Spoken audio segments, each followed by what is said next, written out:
devil will get you to tear down your own house with your own hands. Right. You know, he's not going to get anybody else to do it, and there's greater condemnation that he wants to impose upon a person for doing that. And so you have to know yourself. You have to get to really know yourself, and this is one of the cures that I talk about at the very end, in the sense that you know, empathy can come from the fact that you know, I was the problem. Mm-hmm. You know, I didn't understand, or I took it the wrong way, mm-hmm. or I always think of the worst. The person may be talking about something that they want to do or that we should do, and the immediate response of a person that's a pessimist is every reason why you can't, right, or why it's going to fail, right, or why that's not a good, you know, good idea, or you haven't thought this through. And you know, the enemy will cause you to believe that you're being you know, that you're trying to be constructive, but at the same time, if you didn't listen to what the person was saying, or even entertain it, mm-hmm. or even give the person some support in the fact that they're trying to do something to better your situation, or trying to build something, those words that you think are constructive and trying to help the person, because of your disposition, mm-hmm. can be destructive. Right. Instead of you helping the person, that person may never try something again. They right. just may throw up their hands and say, you know what, we are just going to be here. Right. You know, we just going to settle and live at a level that we know, or I know, that is far beneath what I believe God has called us for. But because I don't have somebody who will support me, right. I'm not even going to try anymore. Right.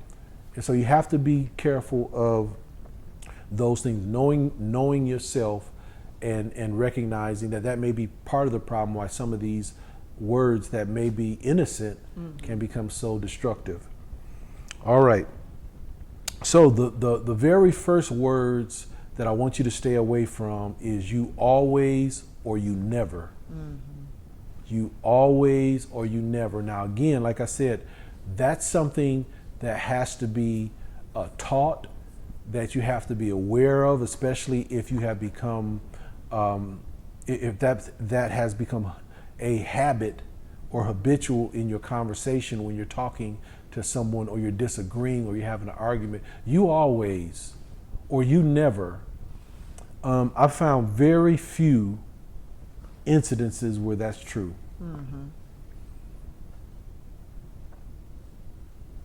You want to add something? Mm-mm. I was just going to read what you had down here. Go ahead. There are very few, if any, in life that fits this description. It is unfair and often untrue characterization of a person. So when you're talking to somebody and you say, now watch how destructive this is. You never take me out, or you never think about me. That absolutely can't be true. Mm-hmm. Now, watch this. He had to, or she had to take you out when you're dating. Mm-hmm. Or y'all wouldn't be together. Mm-hmm. So at that point, that's a falsehood. Mm-hmm. You never think about me. Whether it's positive or negative, the person thinks about you. Mm-hmm. Or you always do this. That has to be the most disciplined and most committed person that I've ever met, because I have never met anybody who always does something. Mm-hmm. Now, circumstantially, they may, in a certain situation, lean towards doing something. Operate in a certain way. Yeah, operating in a certain way. But you may find that person in a different circumstance or situation do what you're saying that they or not doing what you say they always do, or doing what you say they never do. Mm-hmm. So, and again, that's one of those words that sabotages a discussion, right. A conversation, a disagreement. We've worked out over the years of trying to avoid using those words. Mm-hmm. And again, when we started out, that wasn't the case. we would throw around you always or you never, and we recognize amongst ourselves that's a flat tire. It blows the tire out, and you start to go off the side of the road, and you start talking about things that ain't even the issue, because now the person has been you has as the Dealing with their character. yeah, you have attacked their character, not the issue, but now it's personal. Yeah. And so keep that in mind. Those words, you always or you never, those are lies generally. That's of the devil. Yeah. If the person is more inclined to, if put it this way, like we said, keeping it focused on the issue. If they didn't do it for that particular situation that caused the argument, talk about that situation. Don't bring in the history. Right.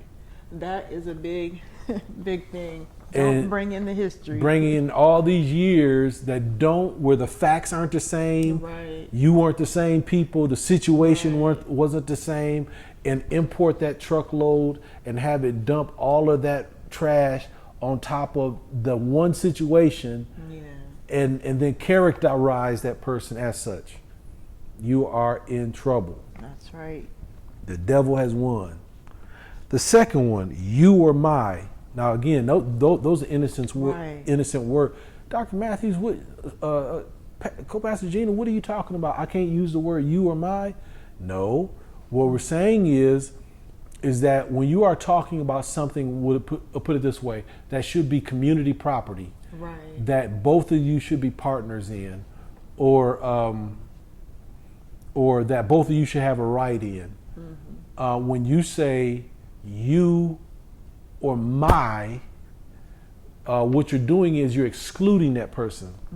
Let me go ahead. I was going to say the example that I thought of. I remember when we were younger in our marriage, and we had not come together in our finances, and we had heard a teaching in regards to that, and that was an area that was difficult for me to, put everything together. Everything becomes one thing, and if you are someone who has been used to doing things your own way, and then you have to come together with the person that you are now married to, and it becomes a thing where you work together as one. Because I know people have been married for years and they still don't have accounts that are together. Their finances they do everything totally separate in their finances. So that's one area that I think can be a big area of contention. And especially if you get married later on in life, where you have developed your own your own finances and that sort of thing. Like I said before, these are words that wreck marriages. So when you say my money, this is my money. I think of that one Tyler Perry movie where Lana Lathan, whatever her name is, Sana Lathan, she's talking to her husband. She said, "This is my money," and that situation was jacked up from the floor up. But I hear people, even in relationships and marriages that appear outwardly healthy, they still have that division. And we've mentioned this before. Now, we're not telling anybody on how to handle your finances. What we try to do is try to share with you or to expose things that we've seen that have become points of division in marriages. And finances is a major one, as I mentioned before, up there with infidelity. Finances is second. Is second. And so what you have now is you have a built-in issue that the enemy can use to cause division because it's already divided. Right. And so when the family is talking about doing something, and a person says, "Well, you can use your money," or "No, I can't use my money," that communicates to the other person. There's a lot of things that it communicates that are said and unsaid that causes the person to believe, one, that either I'm not valuable enough Right. for you to invest in, or that we truly don't share all things. And we're not one. We're not one. There's something higher in this marriage than our covenant. Right. It's my money. Right. Don't mess with my money. Because you mess with my money, you start talking about how we're going to spend my money, then we're going to have a problem. Well, that's a problem. That is a problem. And Sounds so, like there's another God there. yeah, that shows that there's another God there. Now, a lot of people are going to disagree with me, but if you are honest with yourself, the reason why they're not combined is because there's an element of distrust, Right. or there's something that you don't want to submit Right. to the care and access to someone else. Well, what is a marriage? Like Gena said, it's becoming one. How are you gonna divide something that's one? And if you try to, it becomes two. Right. It's no longer one. Right. And so, we use the example of finances, but still keep in mind that applies to a lot of different areas. That's right. That's my car. That's my couch. You do that, but I will do this. Whenever you start to use words like that, again, context is important, but you have to be cognizant of the fact that if those words are used and they are implying or are explicitly saying that there's a division, Right. there is a perception that can take place in the marriage that there's a division, which is right for division, Exactly. or divorce, which is a division. All right. The third one is another word is almost like or you always or never. It's one of those strong words, but when you say you hate something, I hate this. You're in a conversation and you say, Lord forbid, you say, I hate you.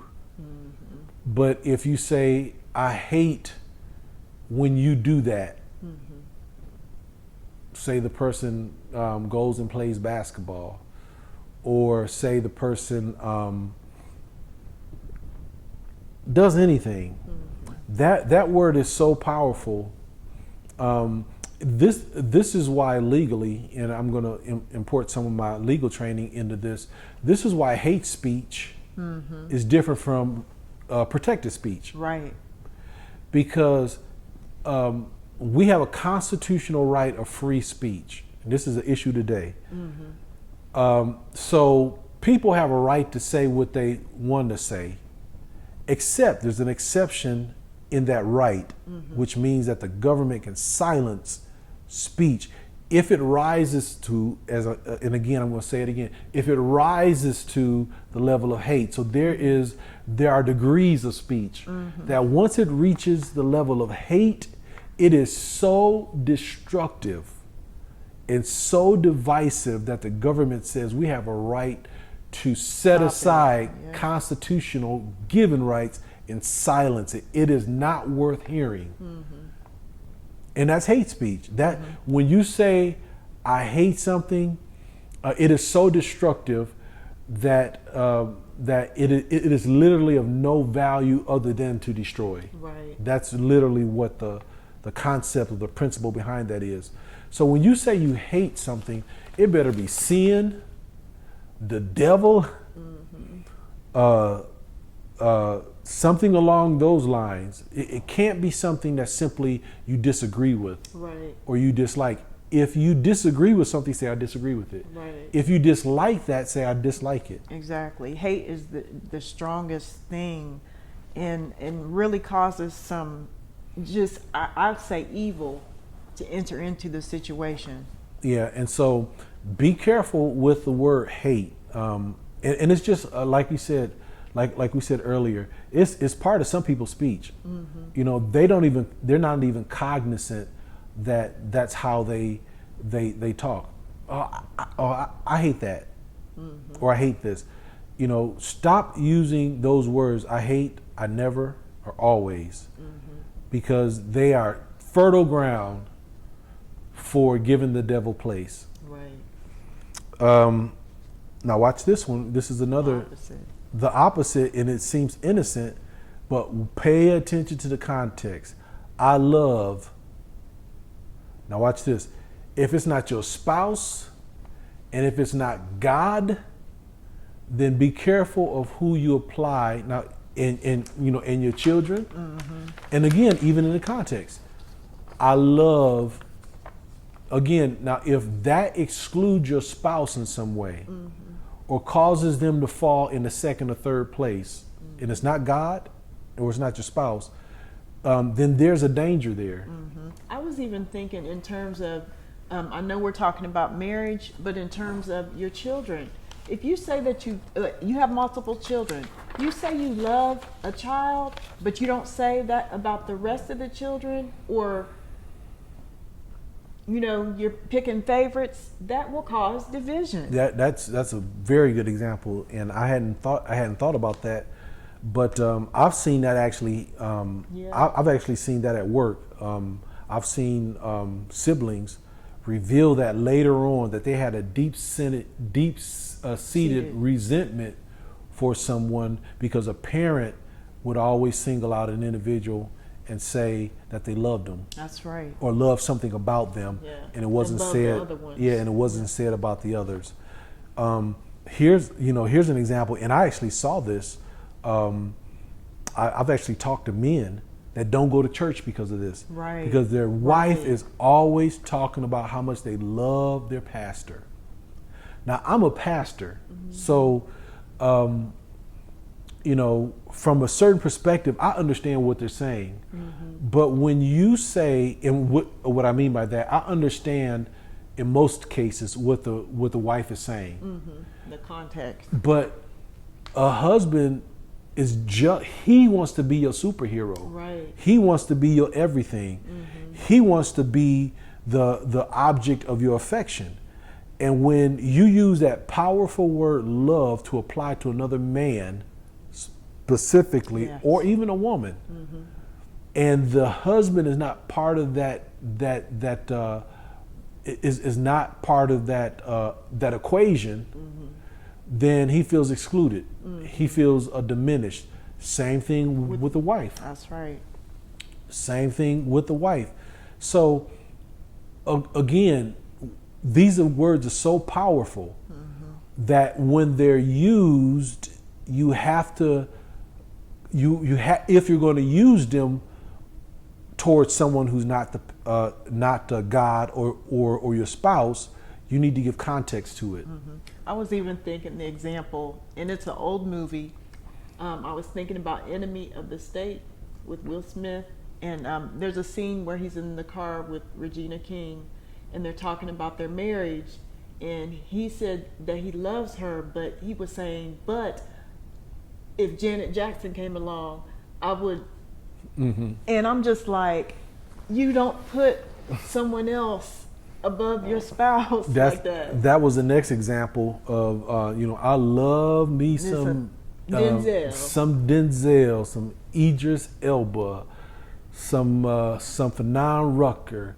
So when you say that and your spouse hears you, or your partner that you're considering marrying hears you say that, they're not Denzel. Right. They're not Idris. They're not so and so. They're not Beyonce. Mm-hmm. They're not. And you may have said it in jest, mm-hmm. but again, you're dealing with a human being who has a history, who has experiences. You don't know how much rejection that person has experienced in their life, self-esteem. Mm-hmm. What place they're at in life. Maybe they're not doing as well, and maybe there's nothing physically wrong with them, but mentally they're not built up where they need to be self-esteem wise. You hear the person that they are married to is bragging on a characteristic or aspect of somebody who's not their spouse. Yeah, that's a disaster waiting to happen. And again, that word in context can be very constructive or destructive. Mm-hmm. Again, When you say I love my pastor, no, you love the word that he preaches. Exactly. Because he preaches the word of God. Again, it goes Right. back to God. That's right. I love my church, because a lot of people will say I love my church, and their husband don't hear them say that, Exactly. or their spouse don't hear them say that. I love my job. Now, you don't love your job. You're supposed to love your spouse, love your children, and love God, your spouse, and your children in that order. No, you appreciate your job. You enjoy your job. Again, these are words. Now, considering who you are connected to, Right. they will have differing impact. That's why you got to know your spouse. That's why you got to get to know them, get to know yourself. And if you're saying those things in the presence of them to try to motivate them in some way or to put them down in some way, That's not the way to do it. the devil's using your mouth to destroy. And so you have to be conscious of those types of things. Again, a word that is very powerful can be very constructive, but again, used in a careless way or in a vindictive way, it can just destroy. Love God, love your spouse, love your children in that order. If your spouse hears you telling the children, I love you all the time, and they don't hear it, that's a problem. That is a problem. That is a problem. That's a definite problem. That is a problem. You are implicitly showing I have the ability to say it, but I choose not to say it to you because I don't love you, but I love them. My child, yeah. You That's have a problem. You have to be careful, and the devil will work on that mind.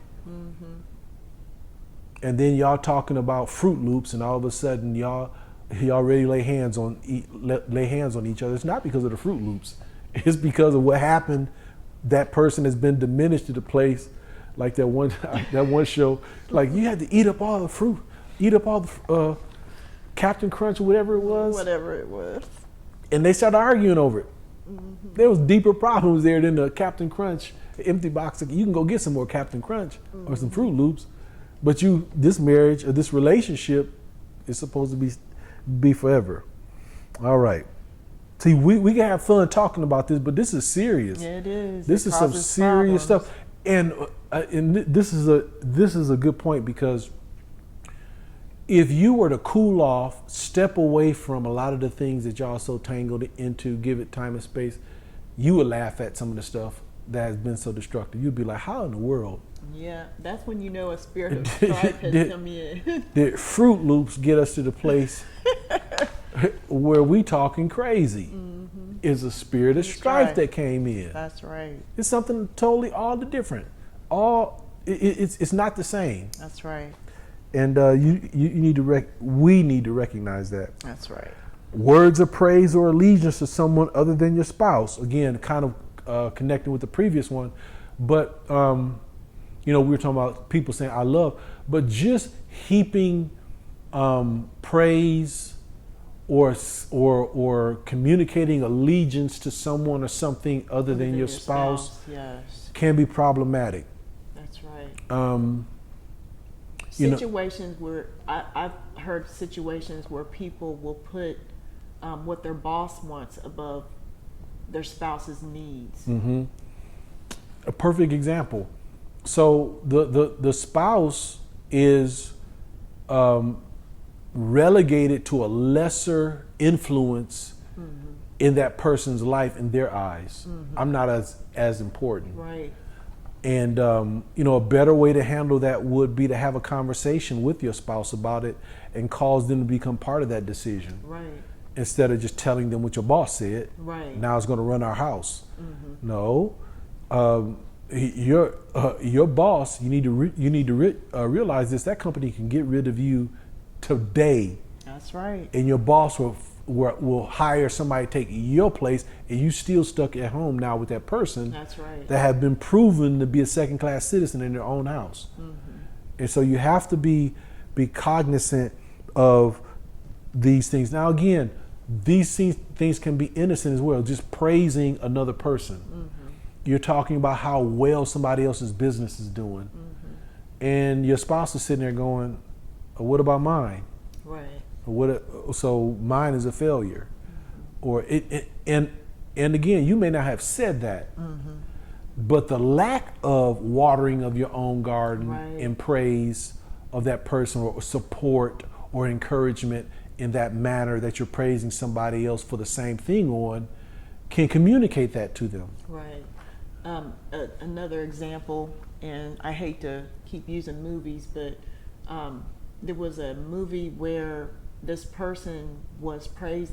This person was standing next to their wife, and they were praising another woman in the room, and it was, I mean, it just totally, you could just see it just destroyed the wife's, just lost it. I've actually seen that in person.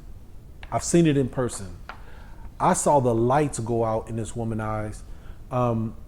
We met a couple, and the man said something about Gena, about how beautiful she was, and I was like, Lord have mercy. His wife was standing there, and I'm just like, I felt sorry for her. I was just like, our relationship, my wife knows how I feel about her, and I said, oh, and your wife is looking beautiful too, because I sensed something got broken, Yeah. or was already broken. Yeah, something was already broken, That- but that didn't help. That caused, first of all, how I just don't understand how you could be that insensitive. But at the same time, it flowed out.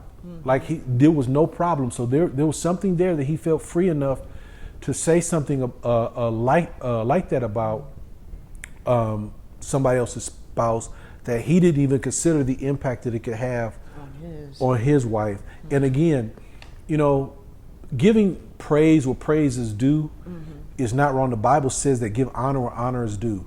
So there's nothing wrong with, even if the person's another gender, giving honor where honor is due. But make sure that the context in which it is said, and the words that are used, it could be the inflection, it could be you just using wisdom if you're going to do that, and it's something that there could be potentially a downgrading of the spouse. You may want to follow that on those words of exaltation or praise up with praise to your spouse in some form of fashion. I was going to say that it becomes a problem when those type of words aren't spoken. You're not watering your own garden, but then you go to a situation where those words are spoken and easily spoken, and so that does create a problem with the spouse. And that is, I'm glad Gena brought that up, because we did a previous teaching on watering your own garden, and I talk about building your credit. Right. In the sense, if you are making right decisions and you continue to invest in your spouse, you're building your credit with them. So where there are situations where there are, where something is uncomfortable or could be perceived one way or the other, you get credit. Right. They know you. Yeah. They know how you feel about Yeah, them. that he didn't mean that in that way. Right. Me and my wife have, our credit has grown to the place where my wife can tell me, he's attractive. We're talking about a movie, somebody that's an actor, or she would say, do you know when that person started acting, I thought they were attractive. There's nothing in me that says I'm less than. There's nothing in me, or my wife would know. She knows that There's a certain type that I find attractive, which she happens to be. That's a whole nother teaching. I can't understand it a lot of times when someone will say somebody's attractive, oh, she's beautiful, and your wife or their spouse looks the opposite. Right. I'm like, marry what is attractive to you. I counsel men all the time when we're talking. I say, man, marry what you like. Yes. Don't marry for compatibility. We're compatible. We both got MBAs, Right. and we both make so much money. Right. Listen to me. the devil will send the right, or what I'll say, the wrong one your way. Right. What you truly like and you're attracted to, now you got a problem. That's right. But, fortunately, I marry what I like. And I married what I like. And my wife knows when she says that, if you were to put pictures up between the person that she's talking about and her, they're very similar. Mm-hmm.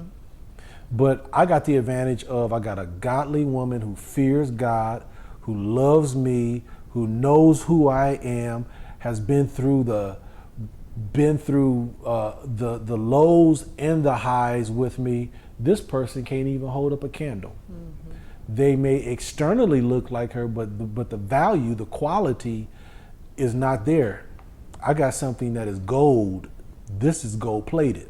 Mm-hmm. So you have to be able to discern. But we say that because if that watering hasn't taken place, mm-hmm. if your credit is bad, yeah. If there's been no investment, just seemingly innocent praise or accolades to another person can be destructive to the self-esteem. That's right. And the health of your marriage. That's right.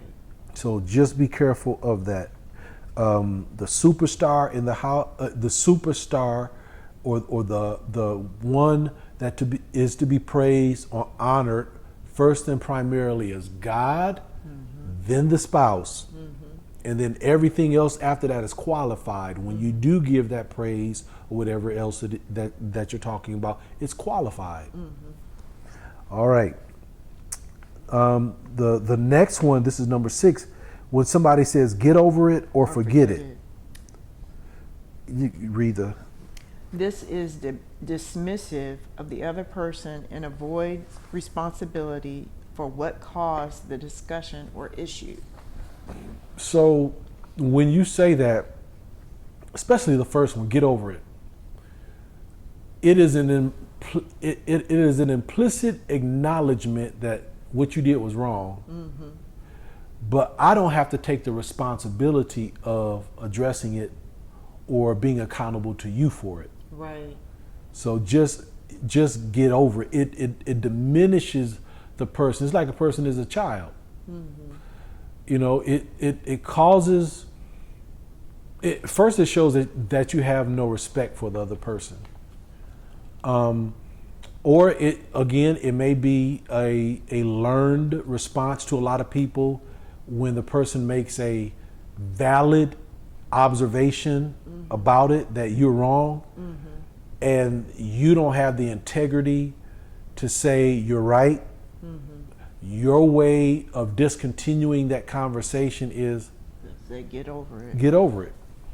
I think that this is one of the most damaging things that someone can say in a marriage, because if there's a situation where the issue is so serious and heated and the person dismisses it like that, whatever the person is going through, and I want to use this as an example because it's a process that you have to go through to build back your credit, like mm-hmm. you were talking about. When we're talking about infidelity, to tell someone to get over it is one of the most damaging things I've ever heard in regards to a marriage. If you have cheated on your spouse and you're telling them to get over it, that says to me that you don't value your spouse at all. Yeah, and you're not truly sorry. Right. It's been 2 years. It's been a year. It's been 2 years. It's been 3 years. It's been 5 years. Get over it. You're not taking responsibility for it, one. That's right. And you're showing a grave disregard for the humanity of the other person. They're not a computer. That's right. Where it happened, they forgave you, and you push the delete button, that's right. And it's gone. They didn't delete it. Those memories, those thoughts, whatever it is they had to deal with, that is still there. Those things are things that they have to battle with. And if you have the attitude of telling someone to get over it rather than being willing to work together with that spouse to rebuild your trust and rebuild the credit there, that is really damaging. You know, another, I mean, a better a response would be, why are you still talking about this? Because now you're asking the person, Right. you know, instead of, If you have that question. yeah. If it's a situation where, like Gena said, it's infidelity, and say it's been 5, 10 years, 2, 5, 10 years, however long it might have been, and you've proven consistently over that time since being forgiven that you're trustworthy, and instead of saying get over it, you need to ask the person, why do you still feel this way? Why is that still an issue? Yeah, why is this still an issue? I'm not the same person.